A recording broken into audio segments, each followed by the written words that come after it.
Turn, turn, we gotta turn, turn, we gotta turn, turn, we gotta turn, turn, we gotta the seas are rising, but the struggle's long. We're gonna turn history, turn it around, and the CEO's got money.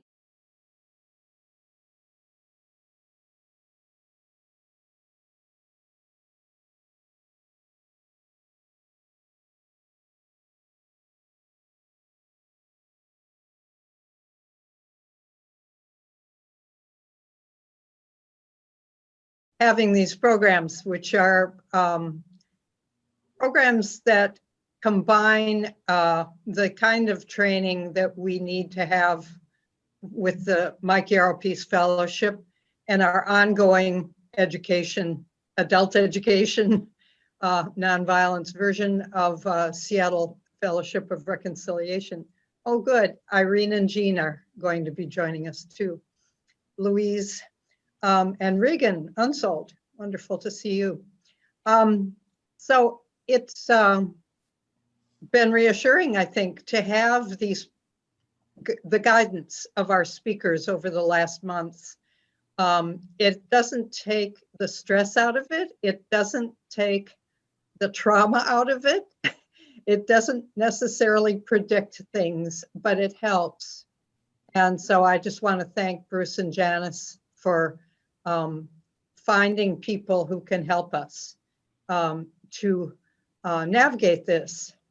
I was talking with a friend earlier today, and I said, I think it's like being on a boat in very choppy waters. But my experience of it today was that there was a lot more ballast in the boat than I maybe have thought there would be 3 or 4 months ago, and that there were sources of ballast so that the boat is still in the same choppy waters, but our ability to move through them is greater than I thought it was going to be. It's steadier, it's less freaky, and I love that. So that's kind of my little message. Oh, good, Jean Gant is with us, and Vivi Barton, and someone named Luke, who I don't think I know. So Shannon Markley. So anyway, I'm not going to draw this out too long. We normally start at 6:30 and we have some announcements, but I don't think we need announcements. We have a wonderful calendar. If you just Google Western Washington Fellowship of Reconciliation, you can see all the different events that the various chapters of FOR are doing. And one of the benefits of Zoom and of this time, in my opinion, is that we are getting such high quality information all the time.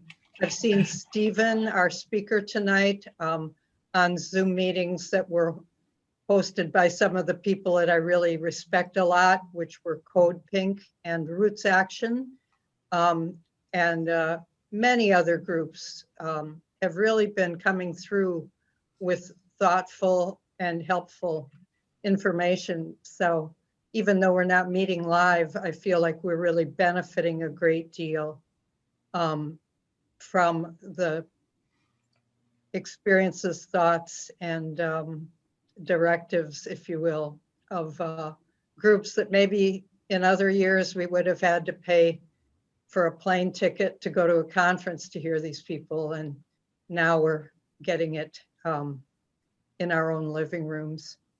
So with that, I think it's 6:34 that I'm going to just turn it over to Bruce Pruitt-Ham to introduce tonight's speaker. Thank you, Mary.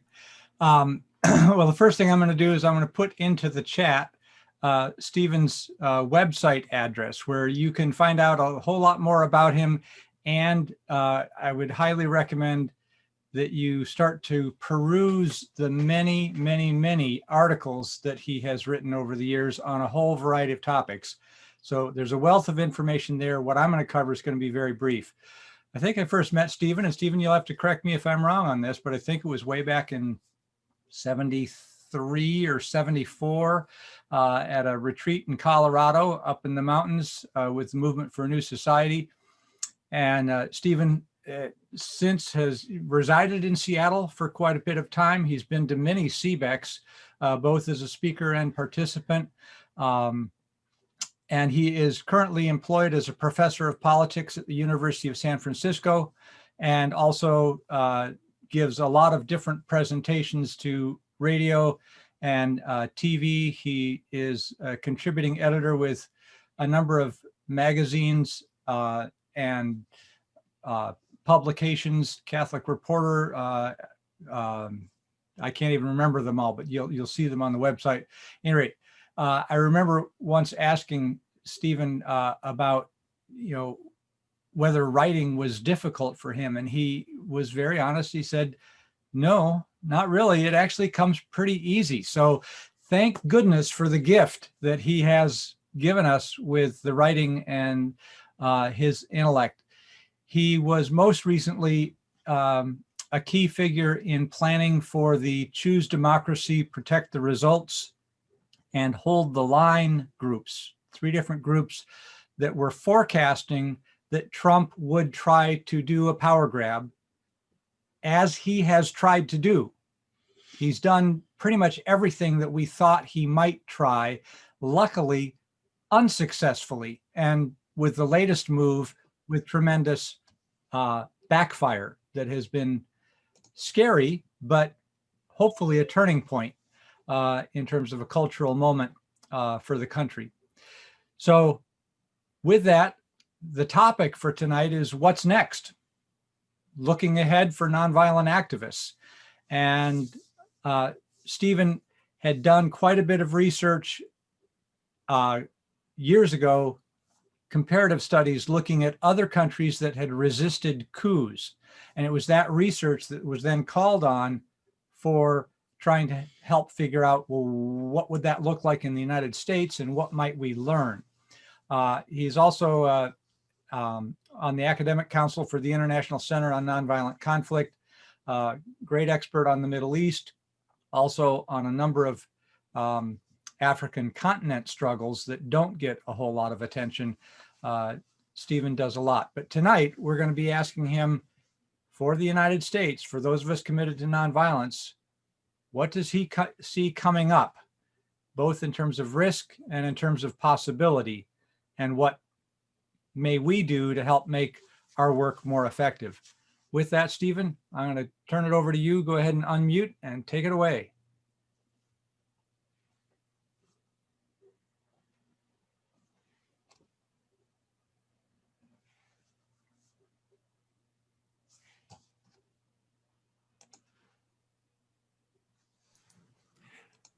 Well, thank you, Bruce, and welcome everybody. It's nice to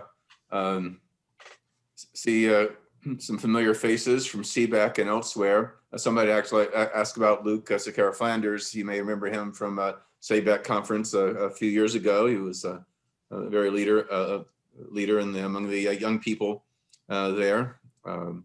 He's now a senior in high school. Invited him in his home in Maine, and I invited him to join us. Since he had such a great time at Seabrook and CBEC, and was obviously interested in the topic here. But welcome to everybody. I want to start before I look at what to expect and what we need to think about in the coming time period. I wanted just to look a little bit about where we are in terms of activism, of nonviolent action in the United States. And by certain measures, we've never been better.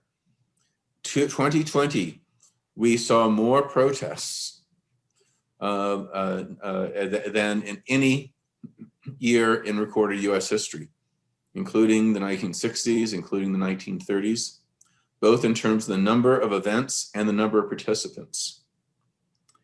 And we, of course, the Black Lives Matter movement was the big one. But despite how people want to twist it, I think it's important to realize that 93% of all Black Lives Matter demonstrations were completely nonviolent. And the 7% that were not were generally mixed. And in most cases, predominantly nonviolent. So what we have is millions of people engaging, many for the first time in in nonviolent action. And what was struck what struck me, and from what I did down in my hometown in Santa Cruz, California, was noticing it was not just the same old crowd we're used to seeing at demonstrations. There were, which unfortunately in my community tends to be middle-aged or older. We saw huge numbers of young people. It was mostly young people. And it was a lot more diverse ethnically and racially than most of the demonstrations that I tended to go to. And it included a lot of folks. I mean, my children are tend to be pretty politically aware. But what was interesting was not only seeing seeing my son, who's the one who's still living in Santa Cruz, out there on the streets, and Khalil and Shanti actually live in the Seattle area now. They're active in actions in Seattle. But a lot of their friends, and always had sort of assumed were rather apolitical, were out there as well. And I've been hearing stories. So in other words, you have people, a record number of people, including a whole new generation that is mobilized and has been active in ways that they had never done before. And then we had the months leading up to the November election. And as Bruce mentioned, that many of us were warning that Trump and the Republicans might attempt a de facto coup, that he might declare victory on election night before the votes are counted, that he and his supporters would make false charges of vote fraud. He'd refuse to concede, even if it was clear that Biden was the winner. We expressed concerns that he'd wage a legal battle to challenge the results and try to convince Republican election officials to not certify results, and encourage state legislators to appoint Republican electors regardless of the vote count in the state, and convince the Republican-dominated federal judiciary to uphold these illegal measures. And indeed, that's exactly what happened, but it didn't work. It didn't work. And if you think about what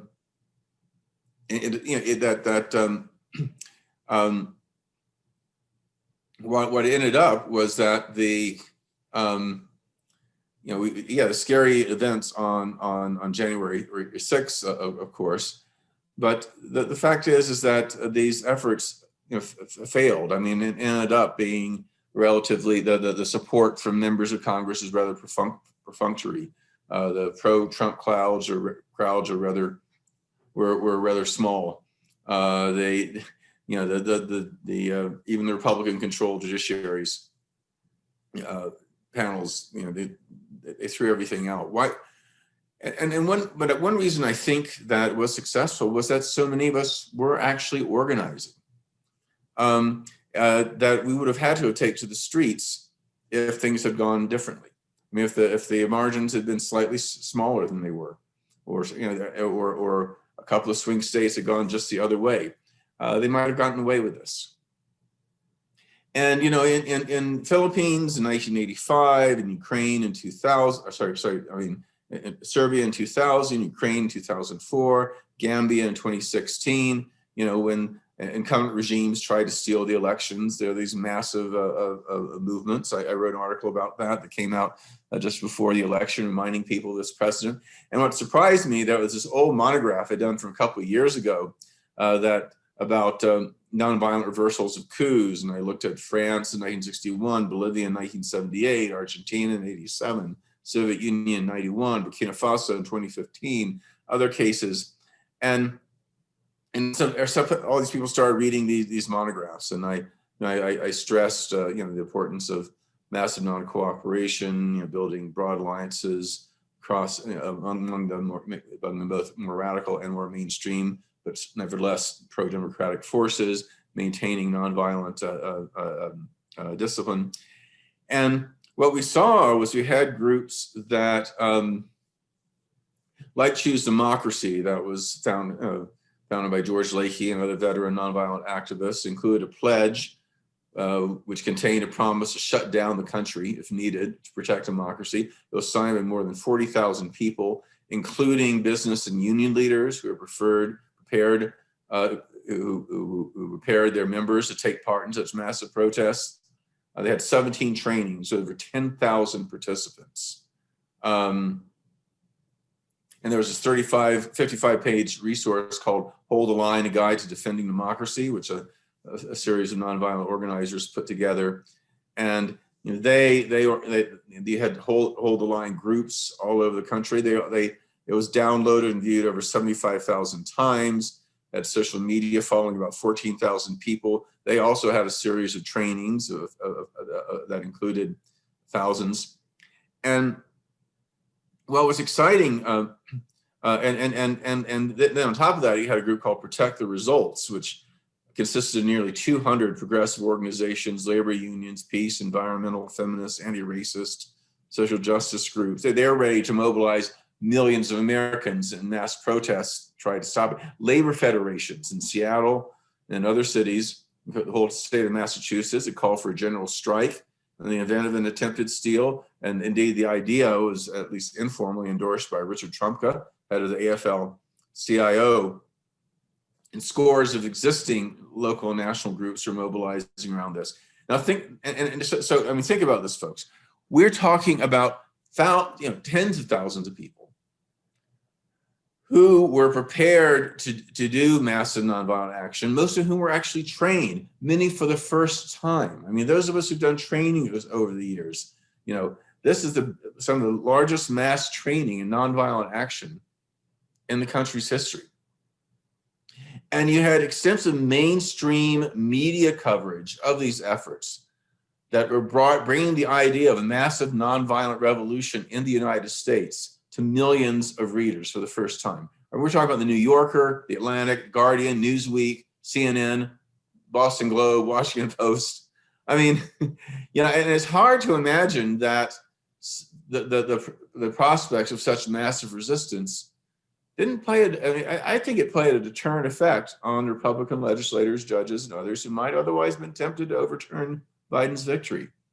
And similarly, the powerful corporate interest. I mean, they may have welcomed the tax cuts and deregulation, all the goodies that Trump gave them, but they also recognized that the widespread instability and disruption, potentially lasting for many months, that would inevitably result from Trump stealing the election, it would be bad for business.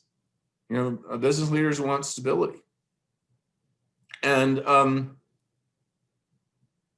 so what do we have here? We're entering this new year with millions of people who've been among their first protests, tens of thousands who've done some kinds of training in nonviolent action. We're starting this year in better shape, if you will, in terms of an activist community than we have ever been. So I want to start by reminding people of that, and it's pretty exciting. And what's also cool, I should mention, especially on the training side, is that these trainers, they're not just a bunch of older white Quaker pacifists, like some of us here. There are a lot of young people, especially young women of color, who are this new generation of really smart, kick-ass trainers. They appreciate the importance of nonviolent discipline. They are really brilliant on a strategic level, on a tactical level. This is very exciting to see. You have groups like Training for Change, the James Lawson Institutes, that have been going for years now, but suddenly people are paying more attention because they've really made this. Indeed, it's kind of interesting the way nonviolent actions entered the mainstream in a lot of ways. I mean, you have groups like the International Center, International Center on Nonviolent Conflicts, which unfortunately is going to be phasing out in the next few months. But they're doing so because they've succeeded that they have brought the serious study of nonviolent action into academic circles, into think tanks, into very many. I mean, the U.S. Institute of Peace, you know, has a major nonviolence, you know, program now. At the academic conferences like the American Political Science Association, the International Studies Association, there's going to be a panel on strategic nonviolent action. Before, and you know, 10, 15 years ago, it was probably organized by me, or maybe one or two others. Now there are, you know, 6 or 8 panels on that topic at these annual conventions. Books on that have won the National Book Award for both, the annual book award for both of these very decidedly mainstream social science academic organization. The Fletcher School for Law and Diplomacy at Tufts University for 10 years, you know, hosted a, you know, until just 2 years ago when the money ran out, they hosted this big international 8-day seminar on strategic nonviolent action. Erica Chenoweth is now the, who's really pioneered the empirical studies in the efficacy of nonviolent action. She's now tenured at the Kennedy School of Government at Harvard. You know, it is amazing that a lot of the kind of things that some of us were talking about, you know, back in the 70s and 80s, you know, that was kind of a real marginal idea, is being taken seriously. Indeed, look at people who are in Congress now. I mean, Reverend Warnock, now Senator Warnock. Just 2 years ago, he was being arrested in a whole civil disobedience actions, including at the U.S. Capitol. I was looking back at some old materials from the South Africa divestment campaign at Dartmouth, which was, along with Cornell, we were among the places that really pushed the divestment issue. It was Dartmouth that started the shantytown tactic that was so widely used. And you know, the leader of that movement, Josh Stein, is just starting his second term as the Attorney General of the state of North Carolina. Where, you know, we're seeing a lot of these, there's a lot of people here nowadays, some in positions of power, who know about nonviolent action and appreciate it. And again, we've never been at this advanced level, even the times of the civil rights struggle, which was more centered on activities in the South, but it's all over now. Indeed, it's international.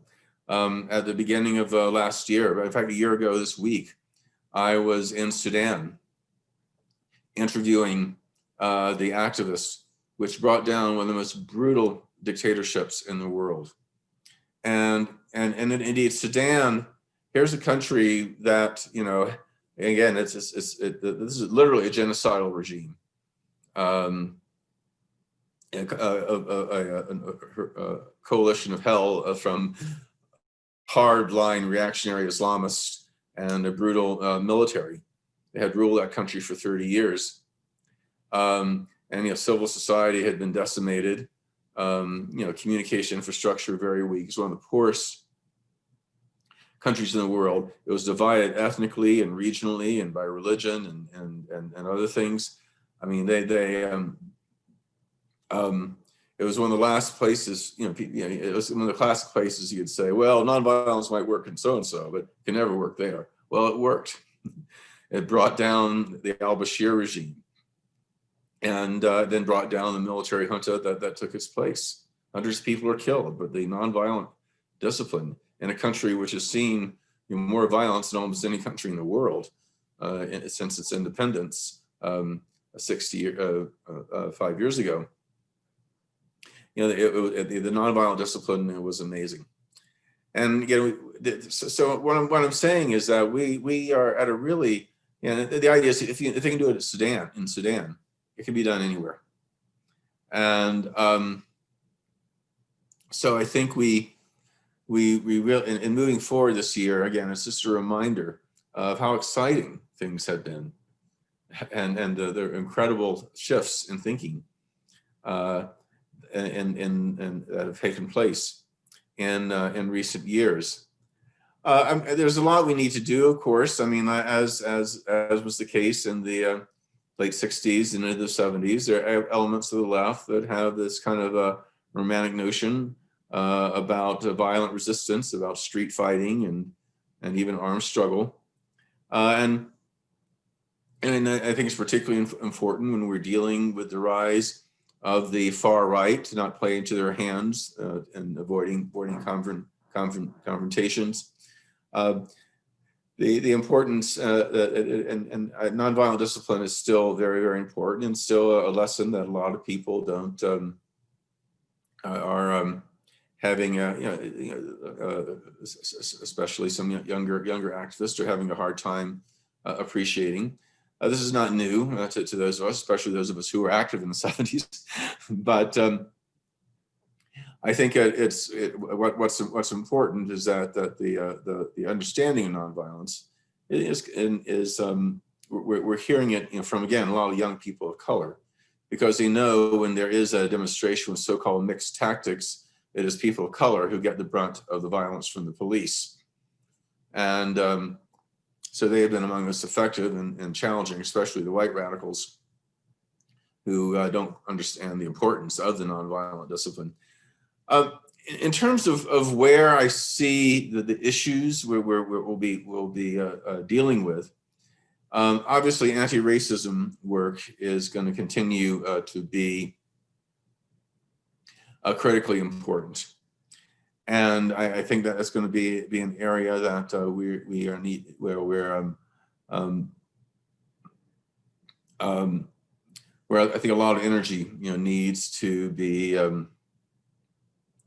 placed. I think we need to appreciate, learn and get to know some of the young leaders of color where appropriate, to share our insights and experiences, but do a lot more listening and appreciate their leadership and thinking.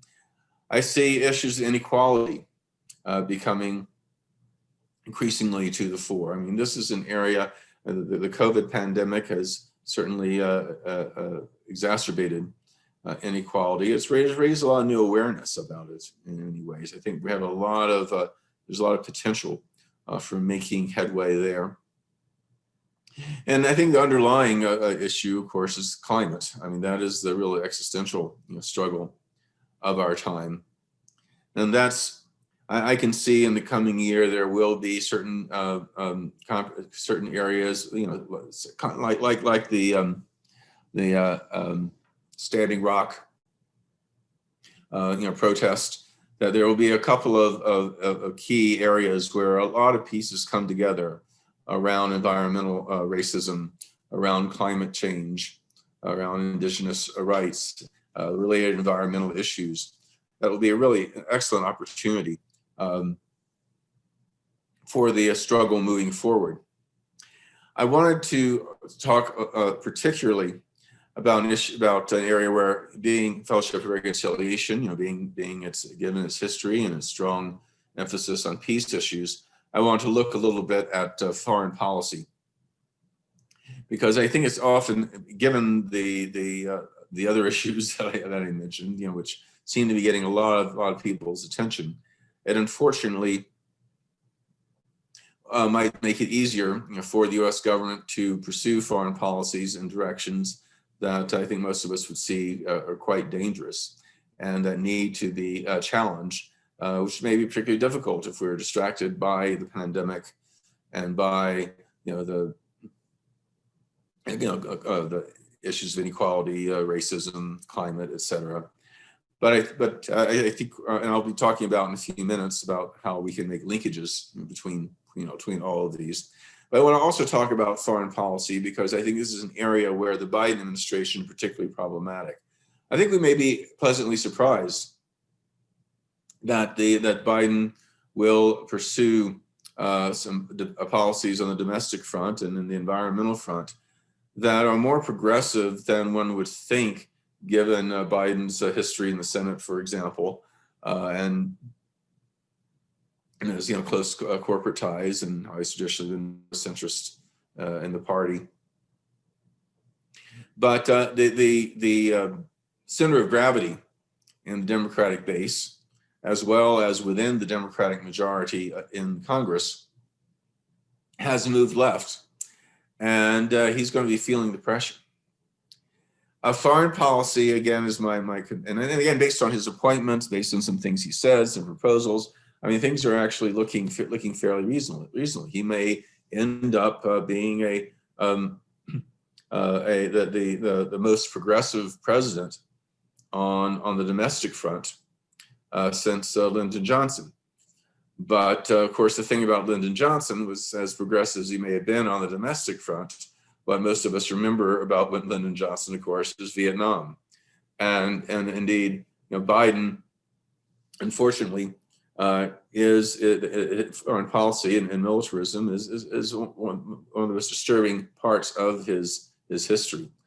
Some of you may know how, as head of the Senate Foreign Relations Committee, when the Democrats had the majority in the Senate in 2002 and could have stopped the Iraq War resolution from passing, Biden only allowed a grand total of a year and only allowed for a day and a half worth of hearings. Here on the most important, foreign policy question of more than a generation, only a day and a half of hearings. And he stacked the committee, stacked the witness list with proponents of the war. 90% of American Middle East specialists opposed the idea of going into Iraq. He only invited 2 people, one of whom was a big proponent. You had people like former UNSCOM head Hans Blix and former chief weapons, former chief weapons inspector also were ready to testify that Iraq had achieved at least qualitative disarmament. He would not let them speak. Every major Protestant denomination, as well as the Catholic Church, came out against the war. Again, he didn't have any of these people speak. Instead, he brought in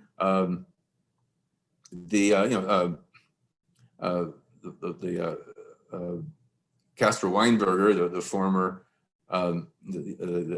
Secretary of Defense, who had been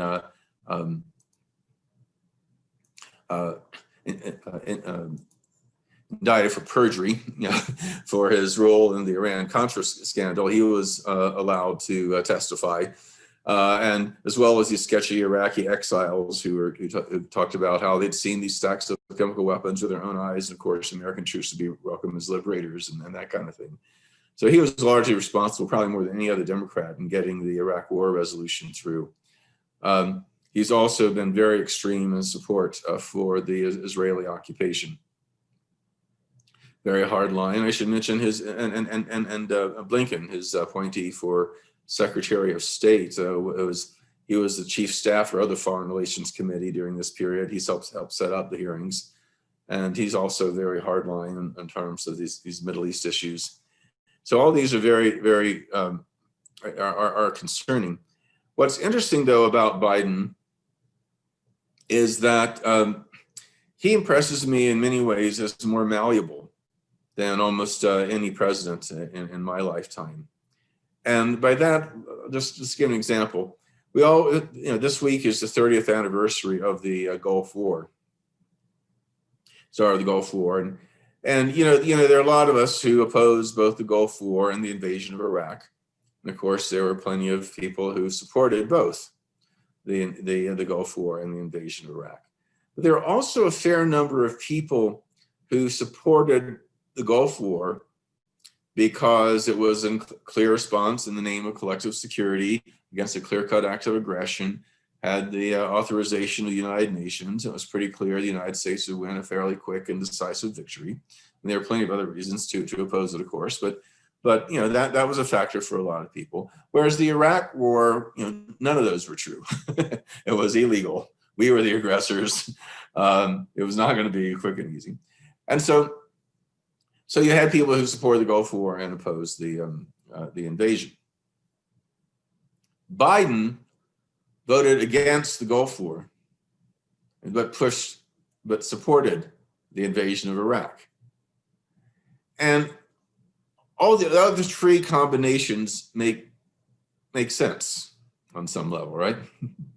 There's, logically, you could see those three other positions. There's no logic to Biden's position, unless your vote was for political reasons.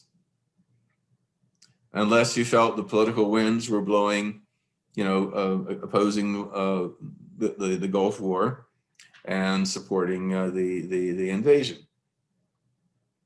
And 12 years later, and so this seems to give some indication that he will go, and he is more likely to listen to and be aware of where the political wind is blowing.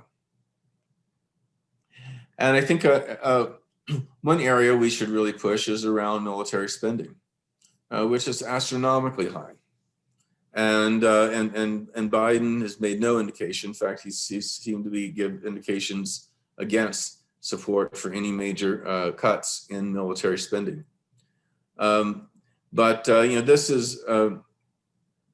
This needs to be challenged, both because the weapons and weapon systems and foreign bases and deployments and things like that are costing all this money are very dangerous and destabilizing and should be opposed even regardless of how much money they cost.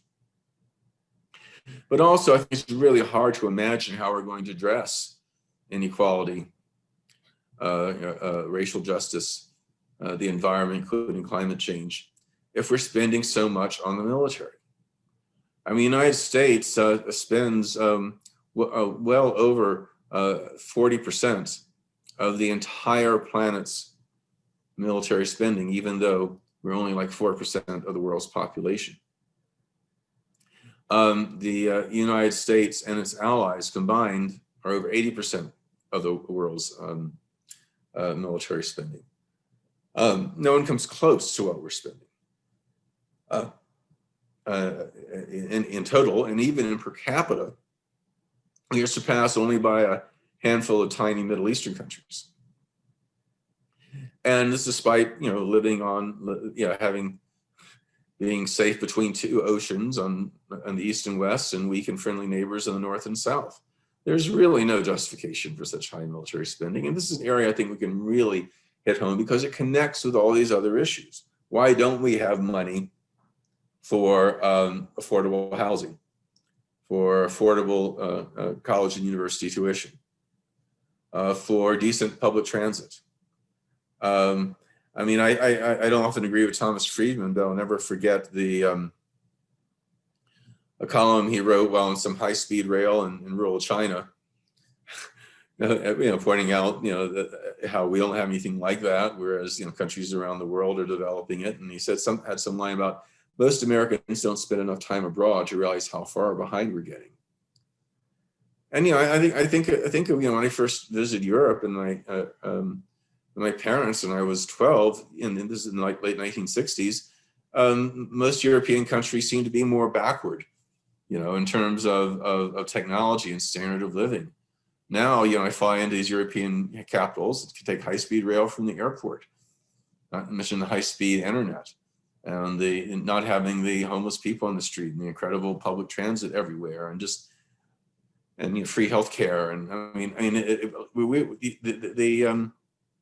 it's really amazing just to see how in the past 40, 50 years, how far behind the United States is getting when it was the most technologically advanced country in the world, at the highest standard of living in the world.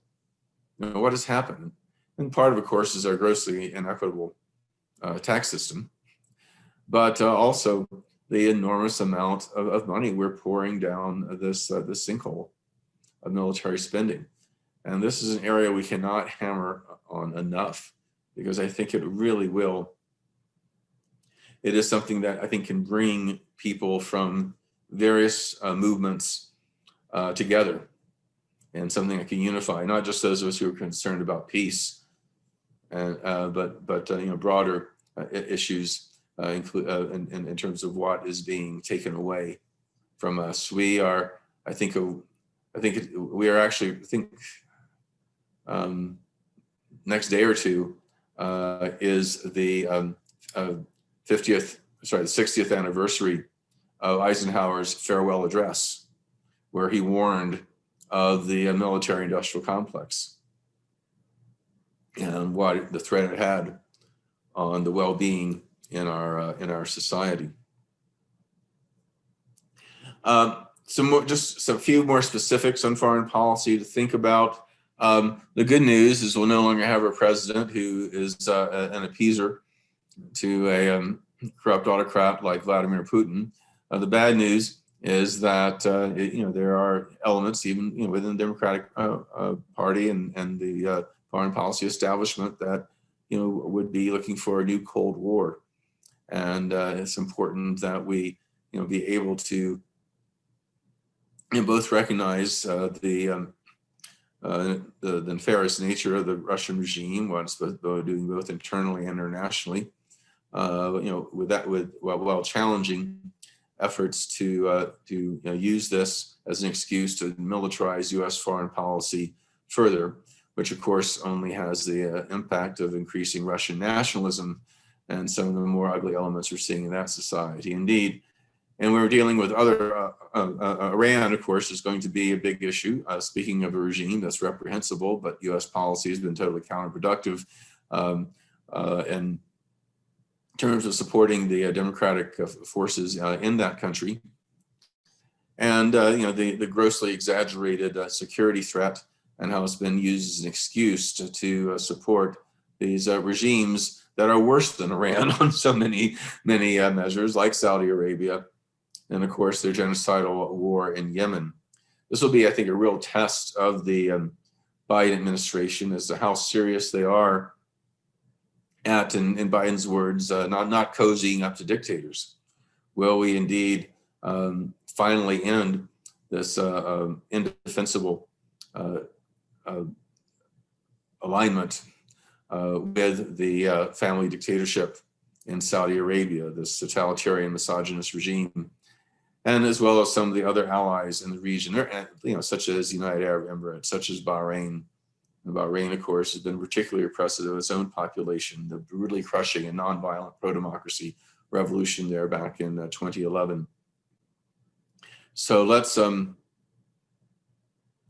really push on those issues. In fact, I don't think there's any issue, to be honest, and if I look at public opinion polls, where there's a bigger gap between public opinion and policy, and that is the question of unconditional arms transfers to dictatorial regimes.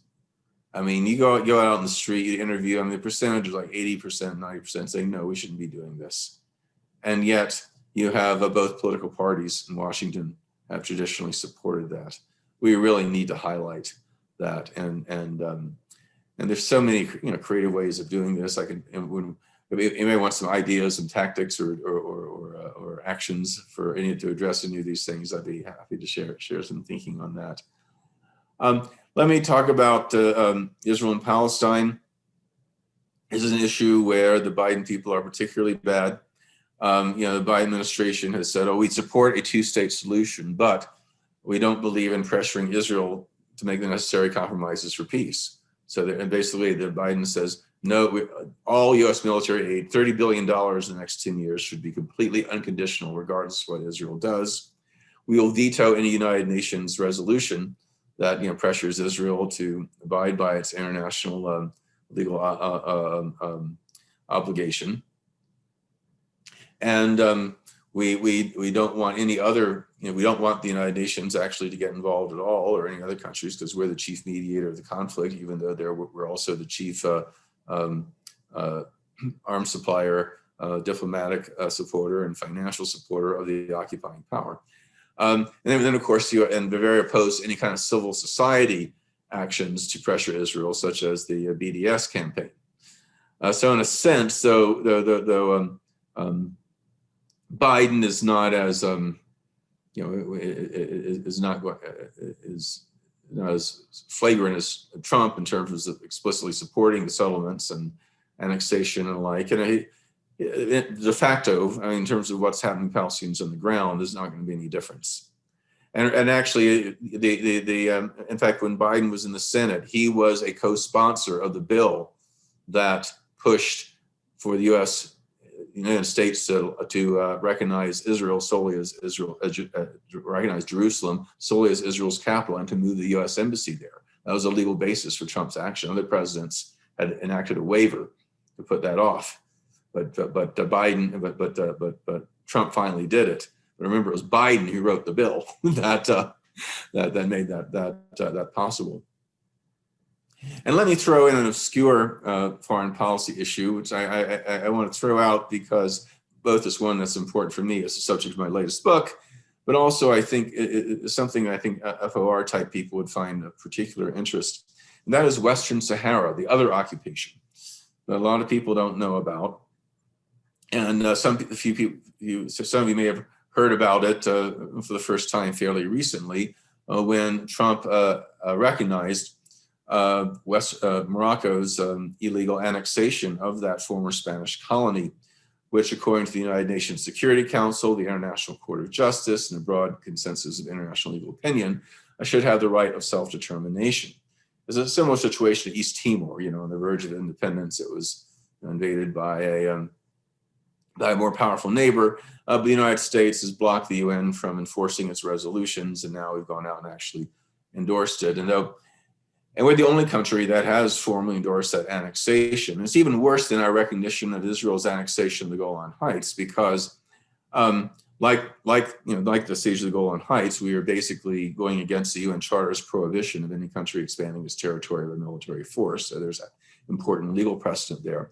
But Western Sahara is actually recognized as an independent country by as many as 80 nations. It's a full member of the African Union. Morocco occupies about 3/4 of it right now, but the Western Saharan government, has embassies in all these capitals. Again, it's a member of the AU, and so essentially, the United States has recognized the conquest of one recognized African nation by another. Again, very, very dangerous precedent. And what's nice to think about talking about Western Sahara. And one thing is that their resistance has largely been nonviolent. A lot of the leadership has been female. Western Sahara is an Arab Muslim nation, but they're very different than the Moroccans. They speak a very different dialect of Arabic. It's very, very hard to understand, but their traditions have much more rights for women than you find in Moroccan and a lot of other Arab societies. Women have equal rights to inheritance and divorce. They keep their maiden names, and there have been leadership in the nonviolent resistance there. And given that the U.S. supposedly wants a more secular and moderate and democratic Arab Muslim country that respects women's rights, here we are doing our damnedest to prevent that country from coming in from controlling most of its own territory by support of the Moroccan occupation. I also think it's important that, since a lot of us unfairly get attacked about singling out Israel unfairly or somehow implying that because the world's only a Jewish state, there might be anti-Semitism involved, if we could sort of link our work in opposition to the Israeli occupation with opposition to the Moroccan occupation as well, I think it would avoid us from getting all these arguments about Zionism versus anti-Zionism or whatever, and be much more focused on self-determination, human rights, international law, and how that we need to that is really the issue, whether it's done by a Jewish state or a Muslim state, by Israel or by an Arab country. And I'm happy to talk about Western Sahara more and share some resources about that if interested. There's a lot more to say, but why don't we just open things to your questions. I will in the chat. I will put my email address if you want to be on my email list. I send out copies of my latest articles, once a week, once a month or so. And so if you want to be on that email list, you're not on it already, you can send your request at the email I just put in there, in there below. And I think, Stephen, you also folks can sign up if they get to your website, the stephenzunes.org? Unfortunately, I don't have a button you can push. I just have my email address. So All right. I'm hoping to design address is student. where Haven't you- really gotten much web support, so it's not a very fancy website. But That's all right. So we do have some questions in the chat. Let me start with first one. It's from Sonny Thompson. Sonny's saying, please explain why we take that stance with Israel. And Sonny, if you want to come off mute, you can unmute yourself and just explain a little bit more about what your question is so that Stephen knows, can answer it right to the point you're making.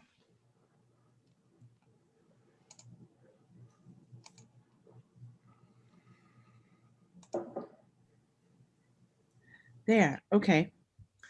Can you hear me? Yes. yes. Mhm. All right, wonderful. Well, thank you so much, Bruce and Stephen and everyone else. Lovely to be with you. I've never understood our position with Israel. And the outside influence that I have are a lot of friends from my childhood on that are Jewish. And I'm not going to get the point of view that I think I believe in from them. Well, I think there are a number of reasons. I think one, first of all, I don't think it's because of the so-called Jewish vote. Jews have never been more divided on this subject than before. The polls show, in terms of priority of issues, what they vote for against a candidate, that Israel's down there 6th or 7th behind other number of other issues. The percentage of the Jewish population has declined, even as support for Israel has gone up. And again, there's never been more diversity, especially generationally. It's kind of really, it's a huge generation gap, and in fact, it's a generation gap overall. The Americans under 35, tend to be, polls show are fairly neutral, if not pro-Palestinian, whereas the older you get, the more the more the bias is towards Israel. That's even more pronounced among younger Jews. Among my students, it's kind of an open joke. They dread going home for Thanksgiving or Passover or whatever, because they're going to get an argument with their parents or their uncles or whatever about Israel.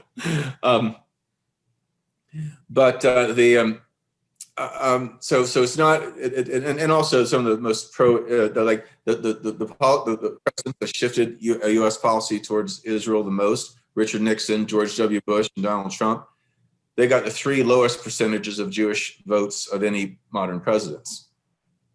And similarly, some of the most pro-Israel people in the country and Congress tend to come from countries that come from either districts or states with very few Jews, or they are in some of the safest districts in the country. So again, it's not fear of the vote. I don't think it's really the lobby. And it's a factor to be sure. I think the pro-Israel lobby sometimes made it more difficult for us to debate the topic. But I think our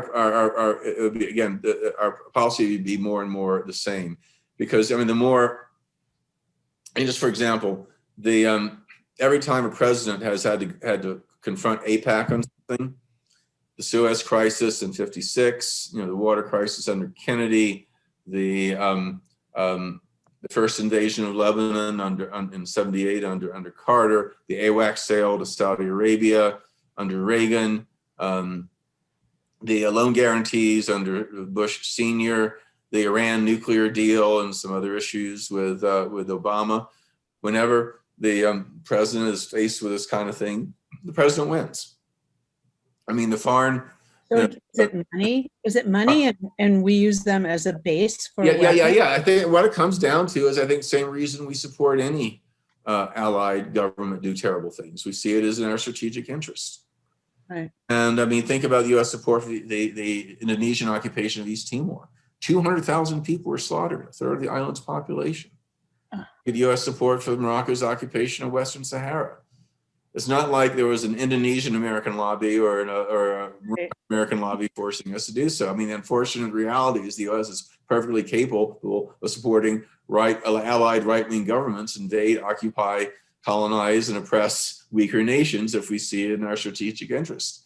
And Israel to us is, in the words of one former Secretary of State, an unsinkable aircraft carrier. Right. Like some of our Arab allies, they're not going to be overthrown in a coup or a revolution. And we keep that kind of dependency. There's the CIA and Mossad cooperate in intelligence gathering and covert operations. The military industrial complexes are very closely tied in together. Israel send U.S. arms to third parties we can't do for political reasons. Back in the days of apartheid South Africa, the Contras, Guatemalan junta, more recently, various Kurdish factions, Colombian paramilitaries. Israel's been our kind of go-between. I mean, in many ways, it's kind of disturbing how it parallels anti-Semitism, kind of using the Jews to be the middlemen, do the dirty work for the people who really have the power, but people blame the Jews instead. And it's I give a lot of other examples, but ultimately it's not good for Israel either. I mean, Israel will be far more secure. Once it withdraws, you get universal recognition and that kind of stuff. But this is just we often, I've documented a lot of times the U.S. has taken a more hardline position the Israelis themselves have. It's divide and rule. I mean, why would we want a Middle East where you could have Israeli technology, Palestinian industriousness and entrepreneurship, and Arabian oil wealth all working together cooperatively? Yeah. Thank you, Stephen. And Stephen, we had a couple of comments in the chat. One was sort of a question opinion about the economic basis for a U.S.-Israeli alliance. And then another one speaking to the political connection between evangelical vote. Yeah. And The two other, there are a couple of factors. I mean, certainly the arms trade. I mean, 80% of U.S. aid to Israel goes to U.S. arms manufacturers. I mean, Israelis don't see that money. I mean, some people point out, oh, that's U.S. aid to Israel, that's $500 per Israeli man, woman, and child. And, they don't see that money. So it goes to I mean, we even provide them. I've talked to Israeli generals and procurement officers, and they say stuff we get from the U.S. is not stuff we necessarily want or need, but it's keeping the assembly lines of McDonnell Douglas and Lockheed Martin running. But there are other factors in terms of support for Israel. One is you have the right-wing evangelical, especially Christians, especially those who embrace a kind of millennialist, theology that we need a strong Israel, rebuilding the Second Temple, whatever, is necessary requisite for the second coming of Christ. And so they see the current struggle between Israelis and Palestinians as that between Israelites and Philistines. And whose side God is on, right? So there's that thing. Of course, ultimately, this theology sees all the Jews being destroyed when the second coming happens. But the Jews used for Act 1, not for Act 2, I guess. But there's another factor, and I think especially those of us who are slightly older can know this, is that there's a lot of liberals who have a strong sentimental attachment to Israel. They still see Israel like Paul Newman in Exodus. For those of you who remember that, the very romantic, kind of, sense of the plucky kibbutzniks. They create this beautiful egalitarian socialist communes of the kibbutzim. You have equal rights for women, democracy. An oppressed people, 6 million slaughtered, the survivors come and build this egalitarian democratic homeland, the land of their ancestors. I mean, there is, in many ways, it's comparable to the way a lot of people on the right have blind allegiance to whatever the U.S. does in the world. And there are people on the left who have a kind of romantic notion about their favorite third world socialist revolution. And to the point of denying when that third world socialist revolution is oppressing their own people and doing a lot of nasty things. There's that ideological, factor that I think is an important one. And let's remember, most of the Democrats in Congress are of that generation of American liberals who grew up with that kind of romantic notion of Israel. I see some nodding heads, so people of my generation can kind of remember that when even non-Jews, would take off and spend the summer working on a kibbutz, and that was back when Israel was cool. Well, that's really shifted. Oh my God! I go back to my campus where I used to see Israeli flags hanging out of windows. You see Palestinian flags hanging out of dorm windows. There's again the big generational generational shift, and I think that will reflect in our politics eventually. But by that time, and I think already we may be too late for a two-state solution, and then that's going to be even more hard to create a binational state. But it's really it's important we push it on the human rights and international law and Israel's self-interest and that kind of thing, and not get into the ideological divisive arguments about Zionism or whatever. And I think it's also, I think even though we may be too late for a two-state solution, I think it's important to distinguish between Israel and the occupied territories and stress, ending the occupation. Again, this is an area where there's a huge gap between, 80% of Democrats say U.S. aid to Israel should be conditional. Whereas not only did Biden and Harris make it very clear they should be unconditional, even the new senators Ossoff and Warnock in their campaigns to the Georgia Senate insisted aid to Israel should be unconditional. So almost every single Democrat running for Senate this year, and quite a few in the House. And so, this is an area where I think we need to. It'd be important to put on a little pressure. Stephen, one of the next questions is regarding January 6th from Elaine. And Elaine, I'm going to read this, but you can come off mute and say more if you want to clarify it for Stephen. I expect that January 6th, 2021 will be the new challenging scenario that people will reference to question how nonviolence can be an effective strategy to suppress active violence. How do you respond? Yeah. A couple of things. One is that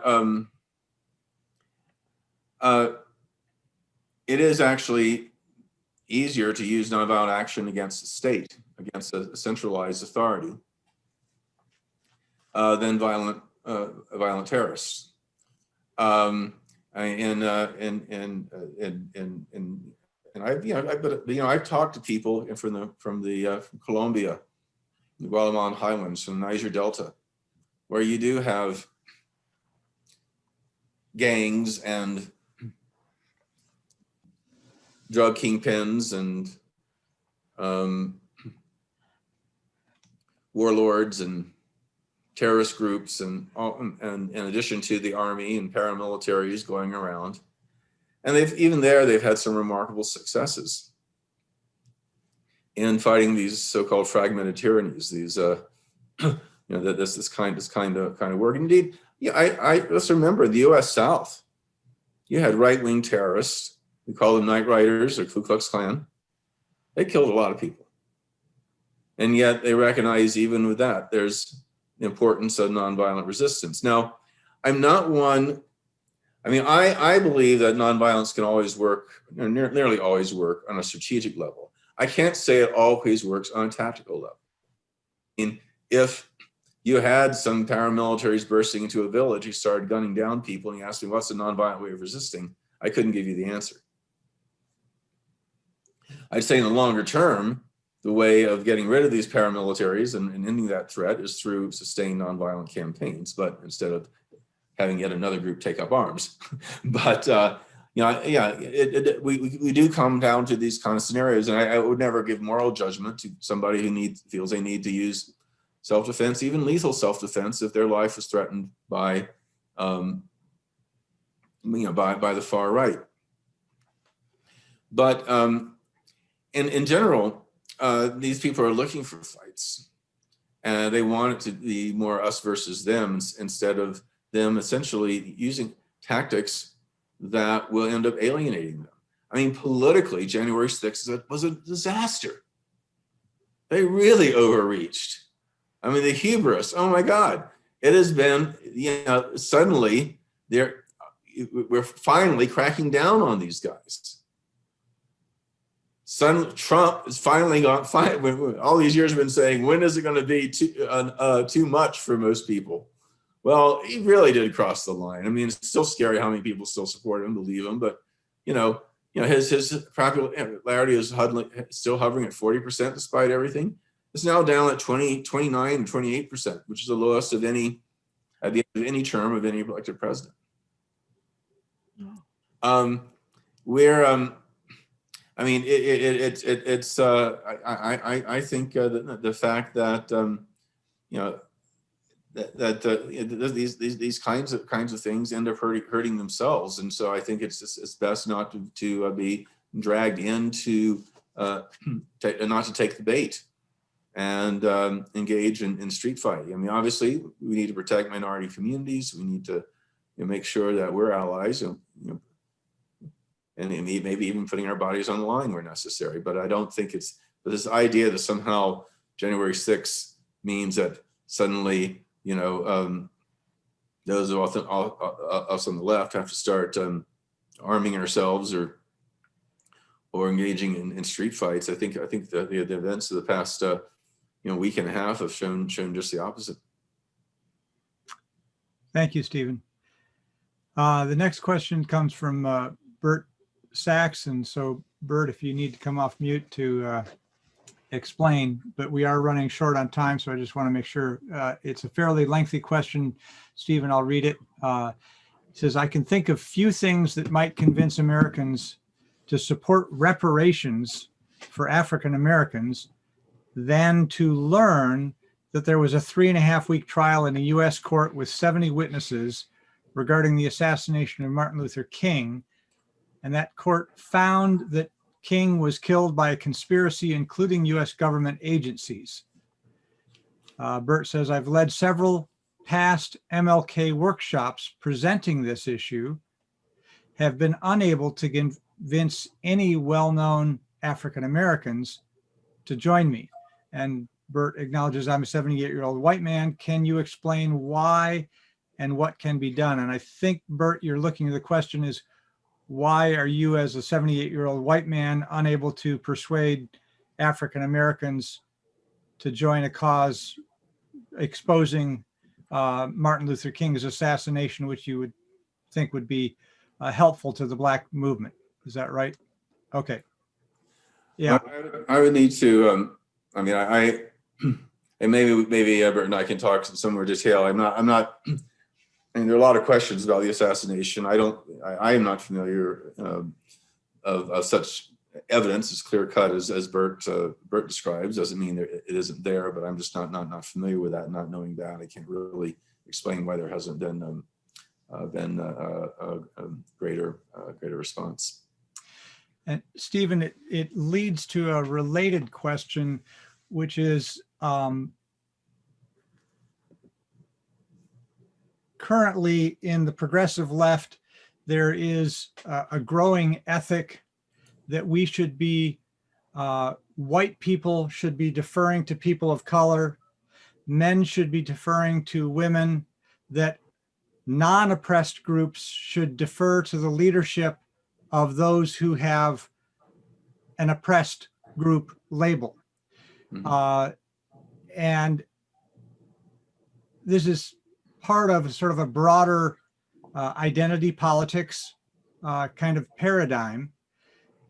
Do you have any comments? I mean, you're a white male, older, and so I'm sure that you have faced similar criticisms or questions about, what is your authority to advise or give, how do you be a good ally?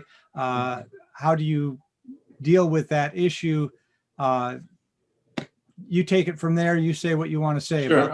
I think basically we all need to do our best thinking all the time. And that requires, I think, listening to those with perspectives that those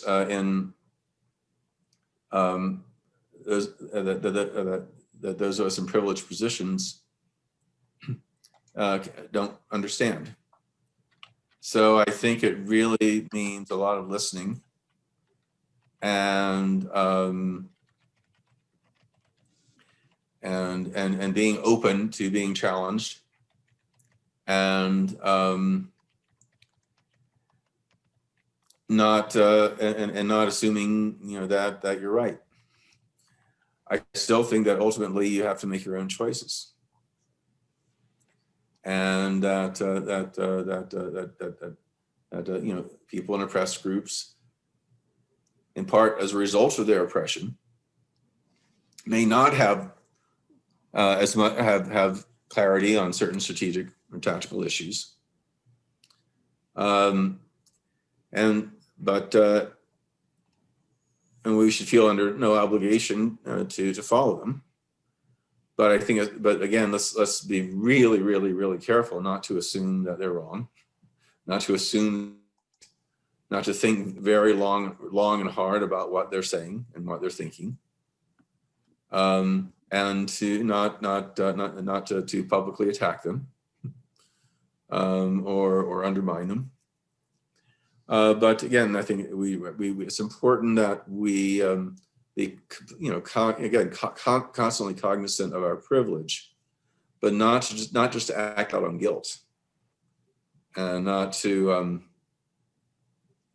and again be very thoughtful. I think some kinds of actions, you know, will need to be done with distinct constituencies. Some kinds of actions we need to work together, and certainly and everywhere possible, I would encourage the development of leadership, you know, by people from targeted groups, including you know, the phenomenon known as leading from behind.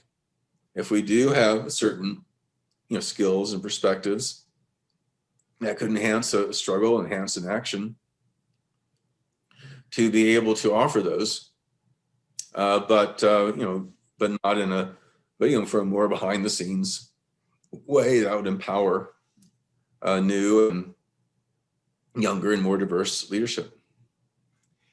Follow up on that. I mean, you're familiar with FOR, having been involved for, you know, years and years. What, if any, advice would you give to FOR as an organization, knowing kind of what we represent within the larger movement at this point in history? What would you think would be an appropriate role for FOR to be helpful? FOR has a very special niche, I think, as an interfaith organization with a long, you know, standing commitment to nonviolence, and that, and it may mean that, you know, part of this history is that we may remain a predominantly you know, white middle-class organization made up predominantly of the more you know, liberal, you know, Christian and other faith, you know, traditions.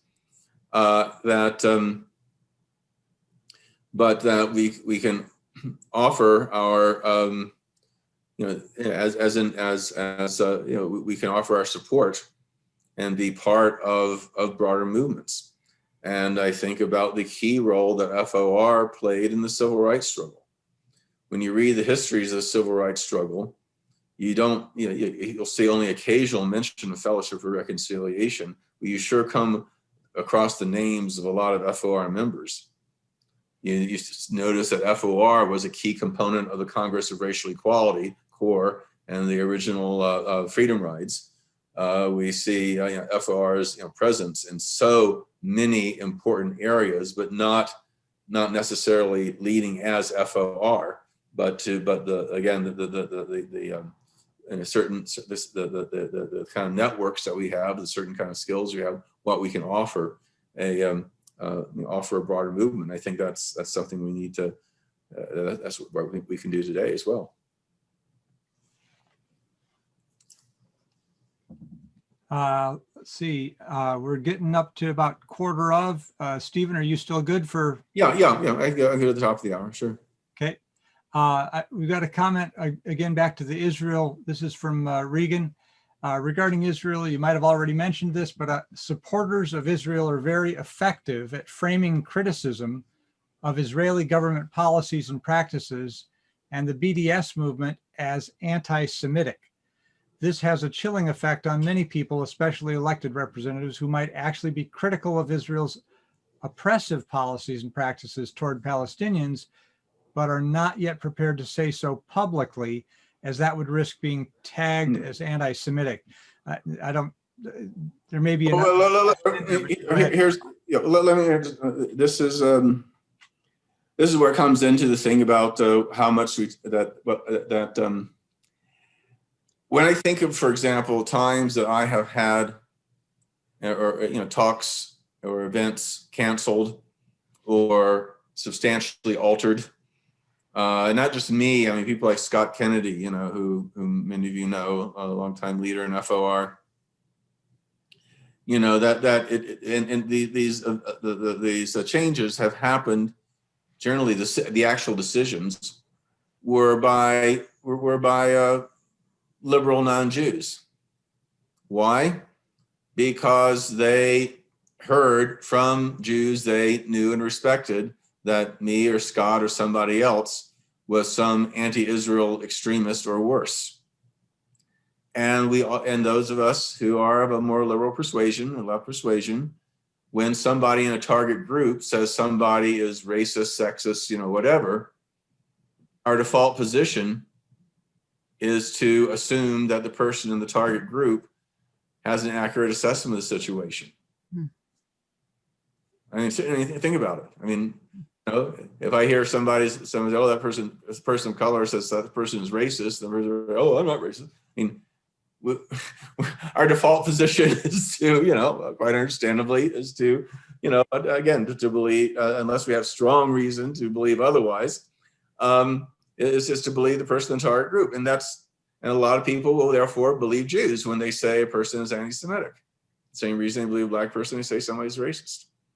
Yeah. And so it's not, I mean, a lot of people assume, oh, they must have be these, some people follow these anti-Semitic stereotypes saying, oh, the Jewish pressure is so strong because they must have a lot of money involved. They were going to take money out or going to put money in, or they kind of, it's usually just kind of the liberal guilt stuff that gives them that kind of power. And so I think it's important then that those of us who are involved in Israel-Palestine really go out of our way, to be very clear what this is about. And I would love to see the BDS campaign, for example, include Western Sahara, because because they're, again, just like with the Israeli occupied territories, only a handful of companies and directly supporting the occupation and do that. And they're not, I mean, Western Sahara and Palestine are the only two recognized non-self-governing territories under foreign belligerent occupation when an entire nation is being denied the right of self-determination. And I think also we need to be careful about a lot of the more what you might call microaggressions, and then some of these would include again assuming that it's a powerful Jewish lobby or Zionist lobby or whatever that's responsible for U.S. policy. And as we talked about earlier, there are many other issues involved in seeing Zionism as its worst historical component.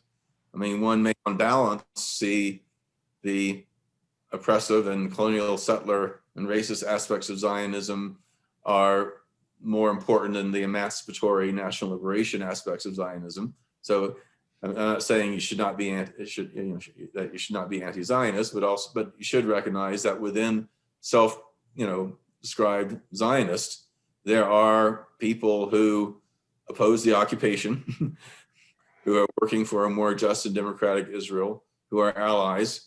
There are Zionist Israelis in jail right now for refusing to serve in the occupied territories. And so therefore to say every bad thing Israel does is Zionist, so there are a lot of little things like that I think we need to be cognizant of, not to trigger people too much, but realize that you're going to be called names by taking a position, whether just like we're all called communists during the Cold War for one thing or another, and since I do Western Sahara, I'm constantly being accused of being a paid Algerian agent. because Algeria is one of the big supporters of the Western Sahara independence movement. But you know, there will be name calling in any case. But again, I think it's really important to emphasize universality, that we're not singling out Israel for criticism. We are saying that Israel, no more or less than any other country, is obliged to live up to certain international standards of human rights, international law, and our country and our government should not be party to such violations. And that's true with every country. So and that's why I have a really hard time with a number of people in the pro-Palestinian movement have been going around rationalizing for crimes by the Assad regime, you know, making the same kind of excuses for what Syrian regime did in Aleppo for what Israel did in Gaza. I mean, almost word for word. It's really bizarre, you know, that we need to be very clear that terror bombing is wrong in Gaza. It's also wrong in Syria. It's also wrong in Yemen.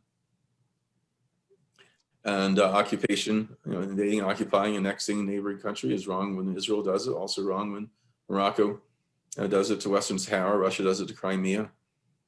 Be very clear that what is motivating us. Why are we doing this? Because I mean, even me, I can walk into a room. They say there are two people talking about Israel. I don't know who they are, and one person's going on and on and on and on about all the god awful things the Israeli government is doing, and I would get a little nervous when I hear it, even if I agree with everything they're saying, because you want to wonder, why are they saying that really? Because they have universal concern about any government that does that kind of thing? Or are they really jumping on Israel because it's the world's only Jewish state? Right. So we need to be thoughtful, but it shouldn't deter us from, speaking truth to power and being very clear about the illegality of the occupation and supporting at least partial BDS efforts. I've never formally endorsed the BDS call because there are a couple elements in it that I'm uncomfortable with, but I certainly support divesting from companies that support the occupation. Stephen, we're running a little short on time, getting close to 8 o'clock, and we've got a number of other questions. So I'm going to go ahead and just read all of them and let you choose how you want to respond to which ones and then for how long. So there was one question about what's happening with the prospects for last-minute attacks on Iran. Next one is, what do you think of the nonviolent efforts of Extinction Rebellion? And then finally, about nonviolence and Israeli-Palestinian conflict, one of the best statements of nonviolence is a 10-minute TED Talk on the web by Sami Awad, a Palestinian freedom fighter. And you may or may not be aware of that. Comment, other people can see it and get that information. Ali Awad, thank you. So 2 questions and a comment. You go ahead and take it. Yeah, I've liked what I've seen of the Extinction Rebellion. I don't know much about them. We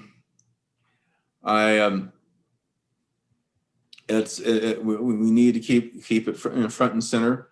I mean, there are very often movements that are good at sort of calling attention to an issue, raising consciousness by propaganda of the deed. But that you also have to have parallel elements that do more of the door-to-door kind of organizing and other aspects. I mean, they all play a complementary role as part of the broader struggle. In terms of a last-minute attack on Iran, I mean, I certainly something to be concerned about. There is a fair amount of evidence. There's some serious talk about it actually in the White House. I think at this point, it's probably not going to happen. I think we've seen a little more evidence of preparation. I think with Trump's attitude, this is what would save him from being some trick to keep him in power or whatever. I think he would have started on it earlier.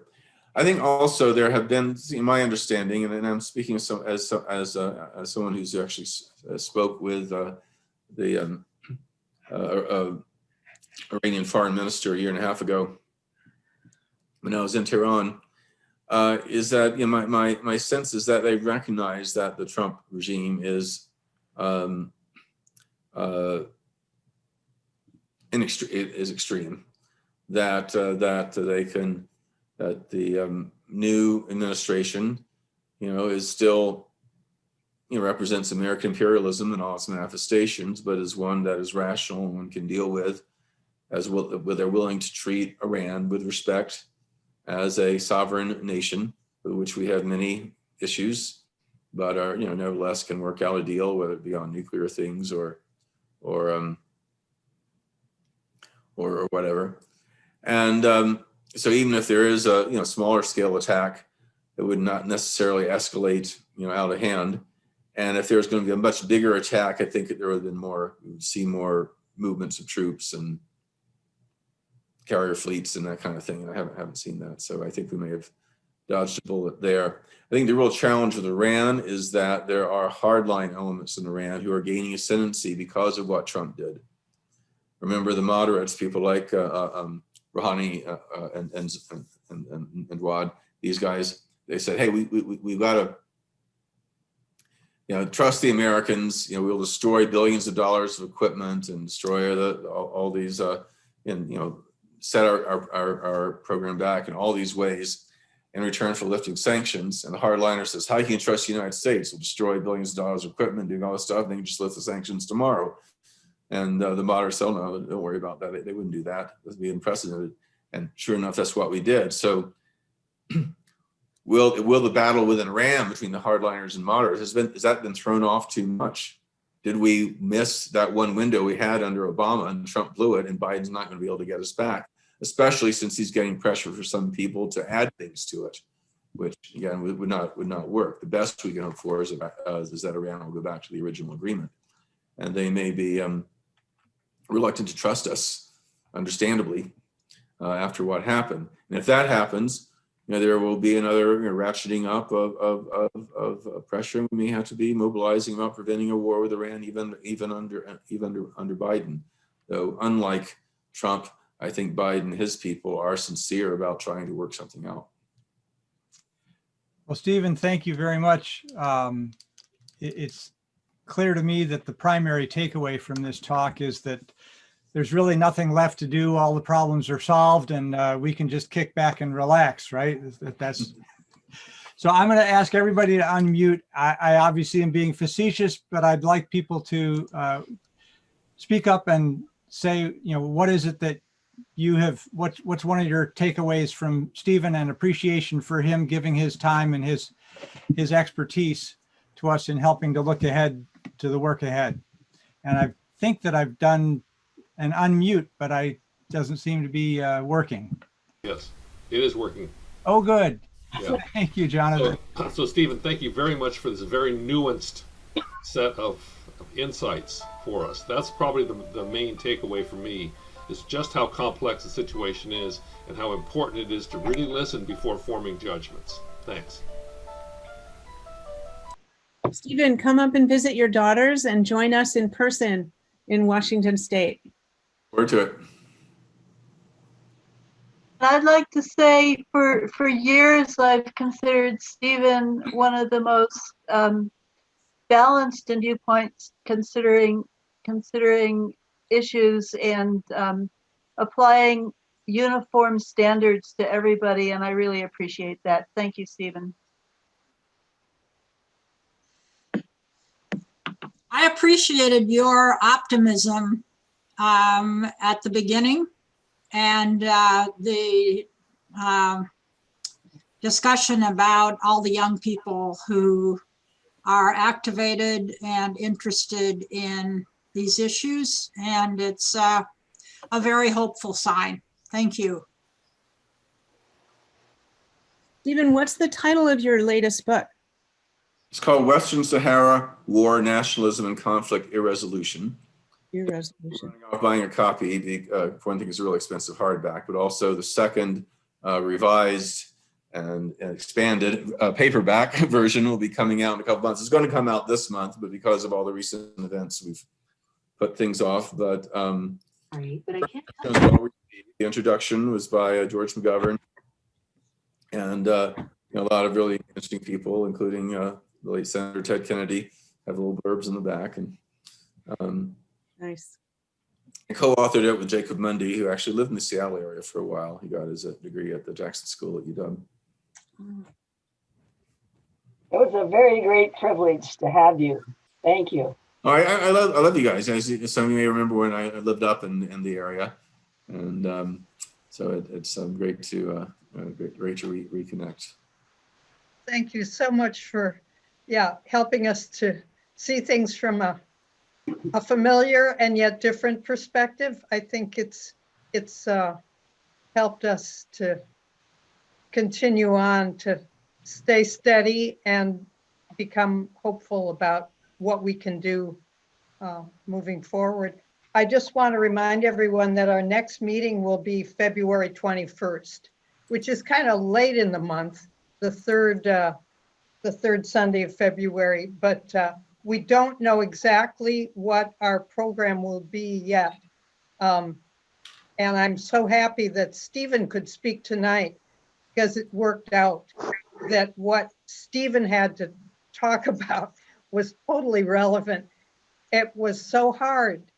So thank you, Stephen, and thank you, Bruce and Janice, because figuring out how to be relevant and how to be realistic about the fact that, and I hate to say it, but we're still in COVID and it's getting worse. And so, especially for those of us who are seniors, the kinds of tactics and things that we can do are limited until we get the, and that's so obvious. But that's why I want to thank you also, Stephen, for giving some attention to groups like I mentioned in the beginning, groups like Roots Action and Code Pink that are helping us with good ideas of what to contact our members of Congress about, which members of, how to judge which different members of the Biden cabinet are good, not so great, and really awful when it comes to foreign policy. So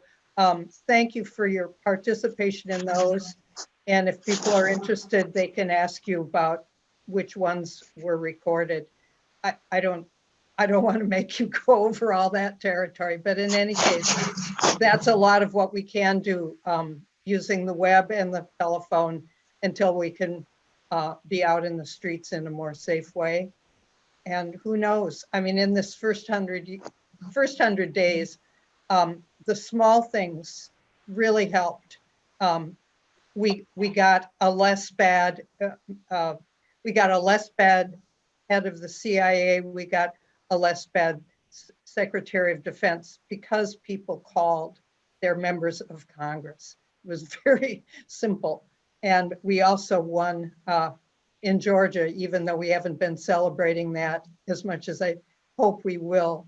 But we've won not only the failure of the insurrection, but a much fatter opportunity to be able to successfully weigh in the coming months. And that's something I think we should all be very happy about, as hard as it is to be happy about anything.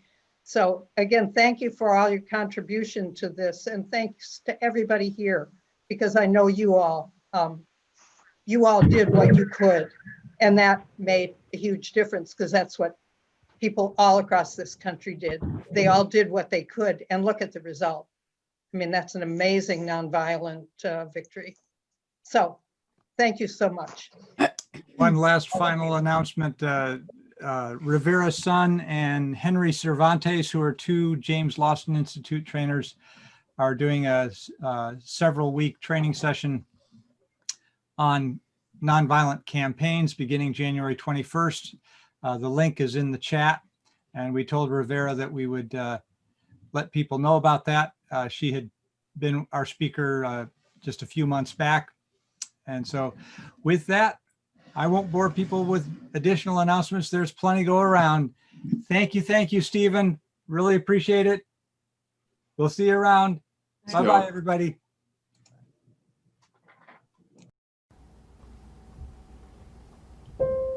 Turn, turn, we gotta turn, turn, we gotta turn, turn, we gotta turn, turn, we gotta the seas are rising, but the struggle is long. We're gonna turn history, turn it around.